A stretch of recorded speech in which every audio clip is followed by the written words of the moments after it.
Newtopia seriali zombi janridagi o'ziga xos kulgili holatlar uslubi bilan tomoshabinlarni hayratda qoldirmoqda. 7 fevraldan boshlab Cooking Play platformasida namoyish etilgan ushbu drama zombi janrini romantik komediya bilan uyg'unlashtirib, kutilmagan burilishlarga boy hikoya taqdim etyapti. Asosiy syujet Jin va Yujin nomli qahramonlar atrofida qurilgan. Jin baland binoning tomida joylashgan harbiy postda xizmat qiluvchi askar.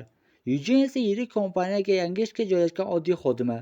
Ularning munosabatlari bir oddiy janjal sabab yakunlanadi, ammo kutilmaganda shaharni zombi epidemiyasi qamrab oladi va endi ular bir-birlarini qutqarish uchun harakat qilishlari kerak bo'ladi. Serial klassik zombi hikoyalaridan farqli ravishda kuchli qo'rquv va hayajonligi, kulgili va absurd holatlarga urg'u beradi.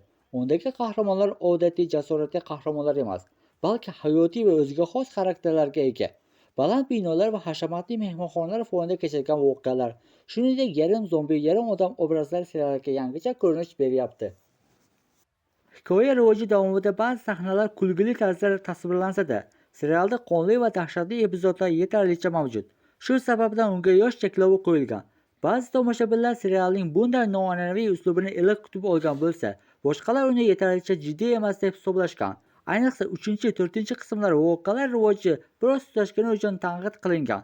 Ammo 5-6 qismlarda keskin va qiziqarli bo'lishlar yana ortga qaytdi. Serial keng ommalashib, Amazon Prime Videoda dunyo bo'ylab eng ko'p tomosha qilingan 7 serial qatoriga kirdi. Hozirgacha serialning 6 qismi chiqdi. 7-qismi 15-mart kuni, final qismi esa 21-mart kuni namoyish etiladi. Agar siz an'anaviy zombi hikoyalaridan charchagan bo'lsangiz va yangi, kulgili, shu bilan birga o'zgacha tajriba izlayotgan bo'lsangiz, Newtopia aynan siz uchun mos bo'lishi mumkin.